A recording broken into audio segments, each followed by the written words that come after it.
17 दिनको प्रयासपछि जब मैले उनलाई भेटेँ र उनीसँग कुरा गर्न सुरु गरेँ, तब आफ्नो शिर निहुराउँदै उनले मलाई भनिन्, कहिलेकाहीँ त आफ्नो जिन्दगी सम्झदा यही भिरबाट हाम फालेर मर्दिउ झै लाग्छ दाइ।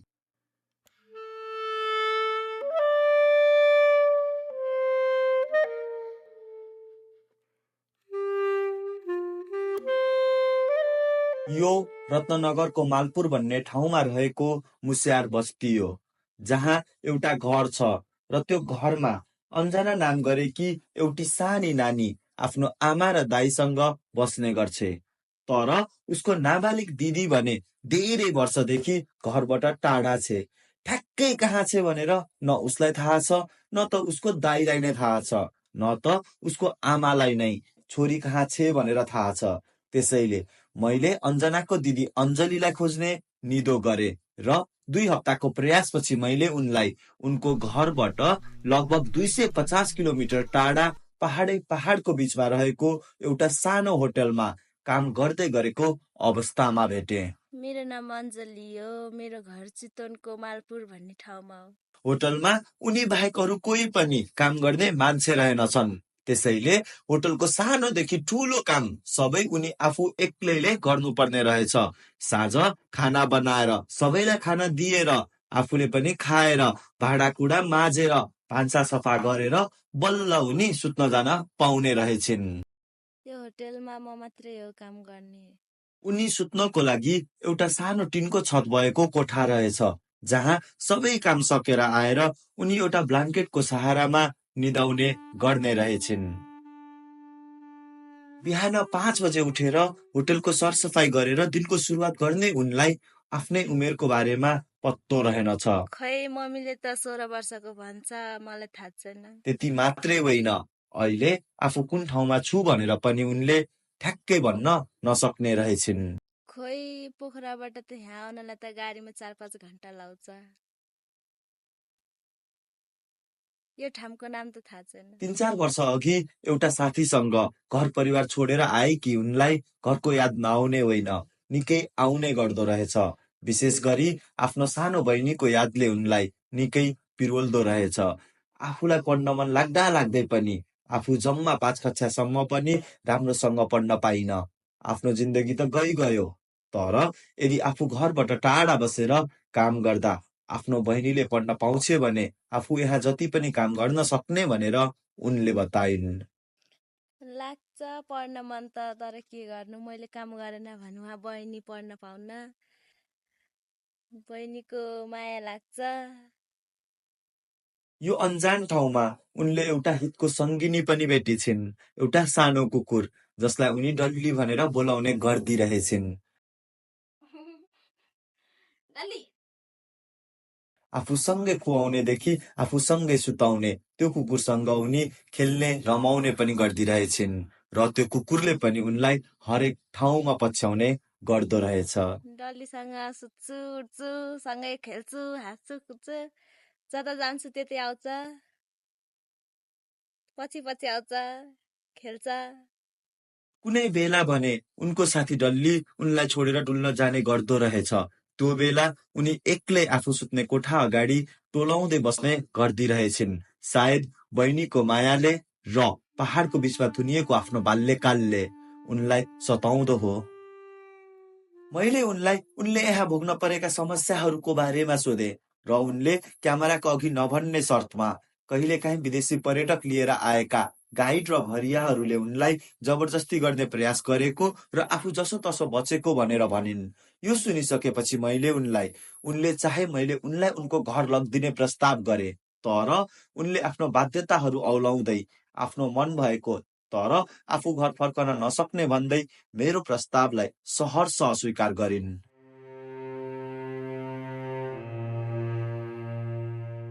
यो पहाडको बिरानो कोप्चामा आफ्नो बाल्यकाल बेच्दै गरेकी अञ्जलीलाई खाना बनाउन चाहिँ निकै मन पर्ने रहेछ।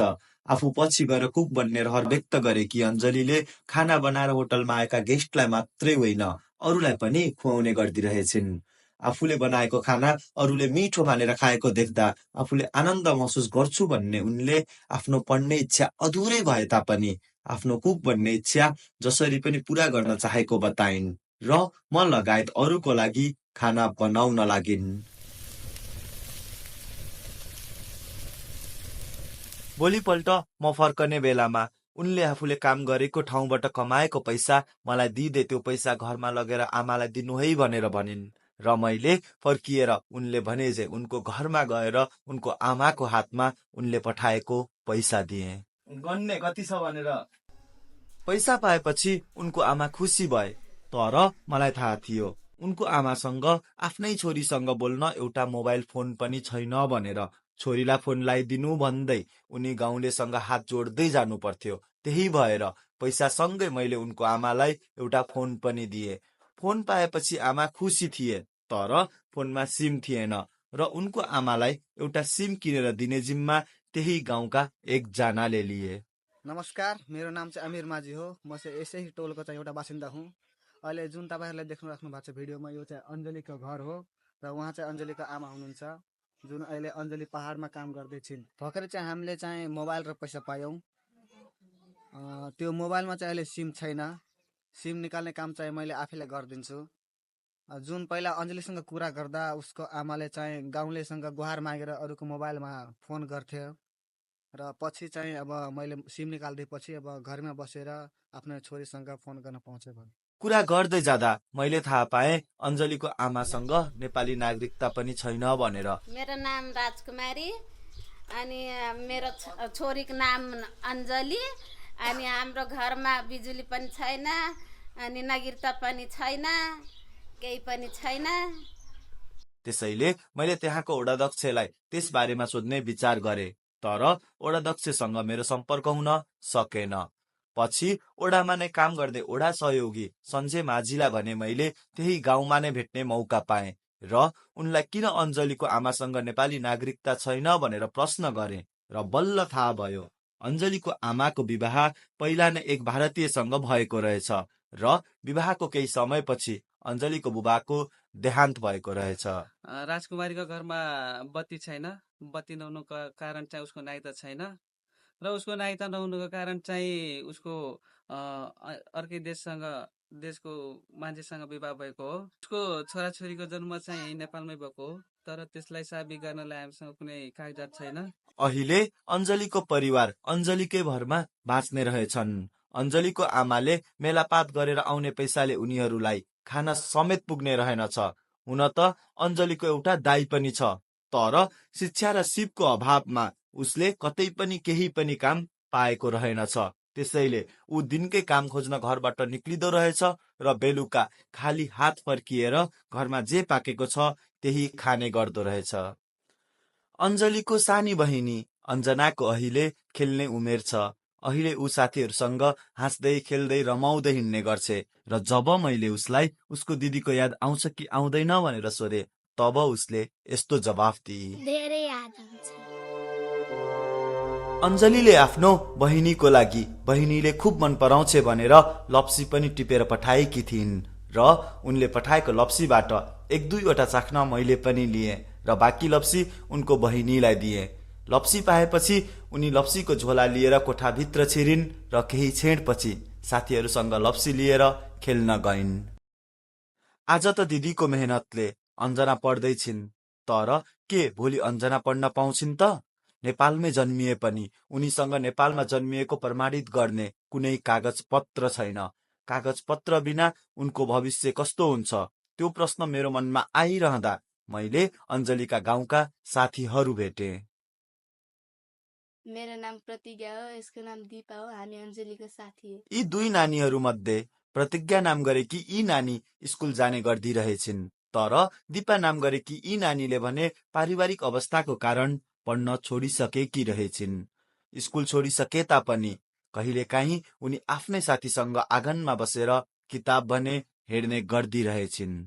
प्रतिज्ञा अहिले त पढ्न जान्छन्, तर भोलि उनी पढ्न पाउँछिन् या पाउँदिनन्, या त उनी पनि अञ्जली झैं नै घर छोडेर टाढा काम गर्न जान पर्छ, त्यो उनलाई पनि थाहा छैन। त्यही त हामी स्कुल गइरहेछौँ। भोलि पढ्न पछि पर्दैन थाहा छैन। अञ्जलीलाई आफ्नो जन्मघरको संस्कृति निकै प्यारो लाग्छ। घरबाट टाढा हुँदा आफ्नो मौलिकताबाट पनि टाढा भएको आभास हुन्छ भनेर भनेको मलाई याद आइरहेको थियो। त्यत्तिकैमा अञ्जलीको साथी दिपाले पनि आफ्नो संस्कृति जस्तो भए पनि आफ्नो लागि सबैभन्दा प्यारो लाग्ने बताउँदै मलाई आफ्नो मौलिक पोसाक लगाएर आफ्नो गाउँ देखाइन्।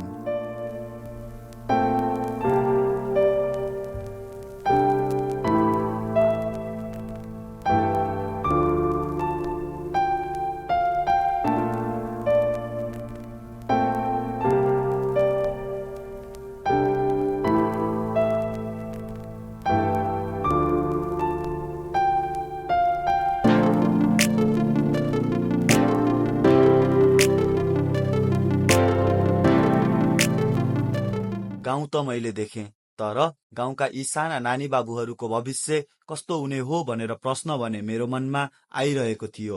गरिबी र अशिक्षाको अन्धकारमा होमिएर यी कलिला बच्चाहरूले कतै आफ्नो बाल्यकाल अञ्जलीले झैँ बेच्न पर्ने त होइन। यो अञ्जलीको मात्र यात्रा होइन, अञ्जली मात्र एक प्रतिनिधि पात्र हुन्। यो अञ्जलीले झैँ कलिलो उमेरमा घर छोड्न बाध्य भएका हजारौं नाबाल बालिकाहरूको यात्रा हो।